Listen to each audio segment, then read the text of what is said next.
Okay sir, గంటలోపు ఏదో ఒకటి చేసి కట్టేస్తాను సార్. ఆటో వస్తావయ్యా?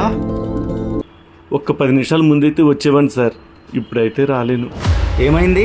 మా అమ్మగారికి క్యాన్సర్ అండి, థెరపీ చేయించాలంట. 3 లక్షల దాకా ఖర్చు అవుతుంది, అందుకే ఆటో అమ్మేస్తున్నాను. ఈ ఆటో అమ్మేస్తున్నావా? అవును సార్. నీకు పేషెంట్ సేవా సంస్థ గురించి తెలీదా? లేదు సార్. పేషెంట్ సేవ అనే సంస్థ వాళ్ళు హైదరాబాద్లో ఏ జబ్బుకి ఏ హాస్పిటల్లో ఉచితంగా వైద్యం జరుగుతుందో చెప్తారు. ఉచితంగా వైద్యం దొరకకపోతే ఎక్కడ వైద్యం తక్కువ ధరకు దొరుకుతుందో చెప్తారు. నువ్వు ఇప్పుడు వెంటనే పేషెంట్ సేవా ఫౌండర్ రాజా గారికి కాల్ చెయ్యి. అలాగే సార్. నీ సమస్యకు పరిష్కారం దొరుకుతుంది. Okay sir. 8008485557. పేషెంట్ సేవ, ఇది పేదవాడి వైద్య సేవ. Okay sir, thank you.